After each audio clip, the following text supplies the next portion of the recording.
the end of the session, the end of the presentation, if you like. Still, everything we were supposed to do in that session had been done. The session was still something of a success. So despite the error, it still worked. Yeah? So that was why I wanted to refer to the error that he made. Now, in terms of your presentations, your brief, if you like, what you're expected to do is one of these two things. Number one, you can, if you like, copy the Dragon's Den model, but whereby your presentation, the purpose of it, what you're trying to do is to ask for money, some sort of investment. If you want to go that way, I, as well as marking your presentation, will be a dragon. Sarah is a pretty good dragon. She'll be a dragon as well. The third member of staff will complete the dragon lineup. Just two. And if you Just two students. and if you want to go from the whole, you want some money angle, that's fine. If, however, if talking money is perhaps something you're not too confident about, maybe, you know, feel you might make the whole a money error, like Levi did, and you want your presentation to be about something slightly different, still going with this business idea, you owning this construction firm of some description, your presentation, the purpose of it could be to promote, to sell your business, to persuade us as an audience to use it, to phone you when we have plumbing problems or we have building problems, whatever. Okay? The purpose of your presentation must be to do one of those two things. Alright? Is that crystal? Crystal clear. Whole 100 grand. Excellent. Start growing plates. Now, in terms of notes, going back to Lumbe, looking down at his notes earlier on, in terms of notes, you'll be given one of these.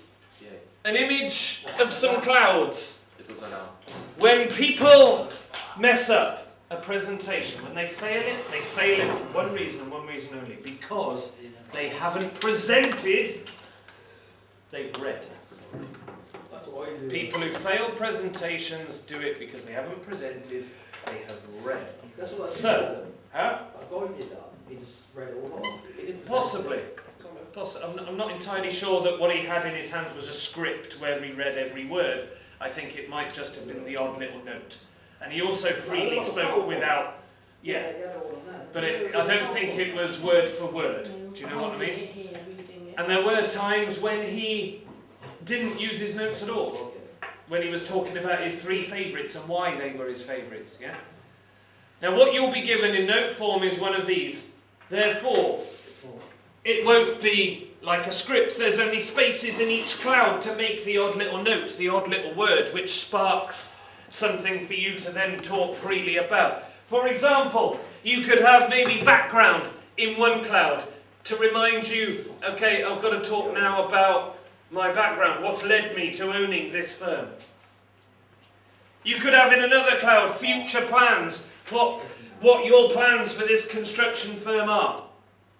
Do you get the point? In each cloud, a different aspect of your presentation and just the odd note which sparks then what you talk freely about, what you present about. Next week, I'll give you one of these. Next week will be the session where you are planning your presentation. Do we have to present to everyone? No. If you were in on time, you'd know the answer to all of the questions you've asked, madam. Arrive on time. Ooh! Now, this can't be a session. This session can't be a session about presenting unless you do some presenting. Oh, no. Therefore, you are about to present, and not only are you about to present, but you are about to realise how helpful a prop can be. Because in my sack, right here, Don't want to answer yourself. What's in your sack, Ian? in my bag, no, that's no better, is it? In my bin bag, in my green bag, there's no good way of saying this, is there, man? Inside here, this is, or are, about 20 random, weird and wonderful items, and they are We're going to weird look anyway. and wonderful. What I'd like you to do individually in a minute, and you don't have to come up and you won't be on camera, yeah, the camera can hear you, but it won't see you. Staying exactly where you are, I'd like you to go into this and pick out one of the mystery items that are inside, and then with that mystery item, what I'd like you to do is present a piece of information that mystery item inspires you to think about. For example, if I take this mystery item out of the bag, this beady necklace, right? I wear it every day of my life. If I was presenting a piece of information about it literally, I might say, well, it's a beady necklace, it's multicoloured. But that's not what I'm asking you to do. I'm not asking you to be literal and just describe it. I'm asking you to present some sort of information that the mystery item makes you think about. When I pick up this mystery item, it makes me think about my daughter. My daughter made it for me, along with that one. And she's very proud of herself when she has made some sort of item of jewellery or whatever, and she comes up to me and says, "Daddy, Daddy, Daddy, can you wear this? But you must wear it forever. Oh, now if you take it off." Yeah, and all this kind of stuff. And then, you know, trying to be a good daddy and all that, I put it on and I say, "Oh, thanks, darling. Really, I'm thinking, Jesus, I'm going to look like a prat for the next 20 years of my life." Yeah? But that's what the object makes me think about. I haven't just presented some information literally about it. I've presented some information about what the object makes me think about. Yeah? And that is what I'd like from you guys in a second.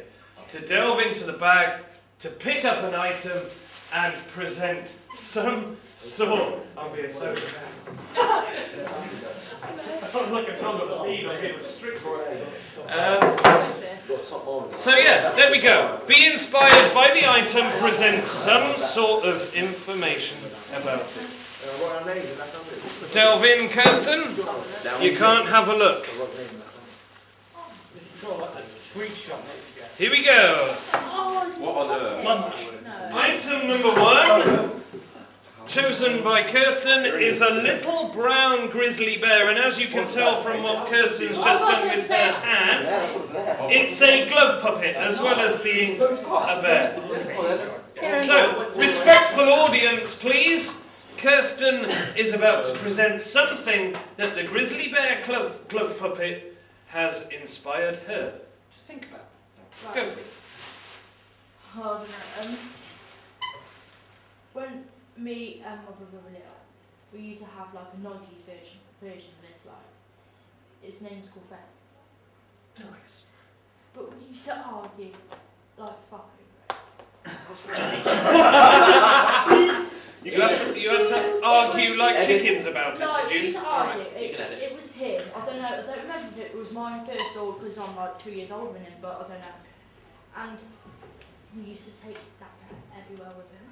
Oh. He used to went to school with him. He used to, when we used to go to our dad's to stay the night, he used to pack it in his bag. He used to like sleep with him. I don't just go to sleep with him. I think he's still got it now, like, but like one of friends. No, like. Oh, just get it for memory. Yeah, but one of his eyes have gone now. I don't think it's gone back. He has it. I don't know. But he had this blanket as well. Audience? He had this blanket. Like, I thought that was mine as well. And like, So this random object that you've just picked out of here has inspired you to think about your brother, certain things he did with his own version of one of those, certain memories of staying over at Dad's and all that kind of stuff. That's exactly the kind of thing I'm looking for. Easy as that. Mr. Hall, delve in. Grab yourself something from in here. Look at the biggest thing. Oh, well. The bottom look. Go for it. I'll take that one, that is. Oh, hello. I think you've just grabbed the biggest thing in the bag. What on earth is that? There we go. You have a cardboard cutout of some sort of goblin type creature, mythical thing. Oh. There's nothing to say about that. It could. So let me prompt you then, Mr. Hall. It might. Mr. H. It might prompt a thought about certain films, maybe. There are films with goblin-y creature type things. Lord of the Rings is one that comes to mind. There are other films with hideous creatures in it. Men in Black also comes to mind. The art of it, this picture has been drawn. It might inspire a certain memory of something that you drew or made or something like that. Somebody described this to me earlier as potentially, she picked it out and she said if she had an image of what the AIDS virus looks like, that might be the image in her mind of what AIDS actually physically looks like under a microscope. Under a, what's it called? A microscope. So there we go. That is the mystery item. As a kid, we were into weird goblin-y type things. Over to you, Mr. H. That item, it has prompted you to think about what? That makes you think about age. We've got some serious problems. Just say Clash of What Clans. did you see not there? Just say Clash of Clans, not a house. Just say that. It's something now. You say you should play with yourself instead. Yeah, it's like a game. It looks like something out of a game. Computer game. Yeah. Some sort of baddie in a computer Yeah. game that you've got to try and kill. Yeah. Really? Can you relate it to some sort of computer game that you yourself might have played at some point in life? Where the principle of killing hideous things is still there? Yeah, Lord of the Rings. Lord of the Rings. Is that on computer? I've Yeah, never it's a played it. Are you into that type of gaming where the aim is to kill stuff? What sort of gaming are you yourself into? Or none at all? Huh? Called it. FIFA? Yeah.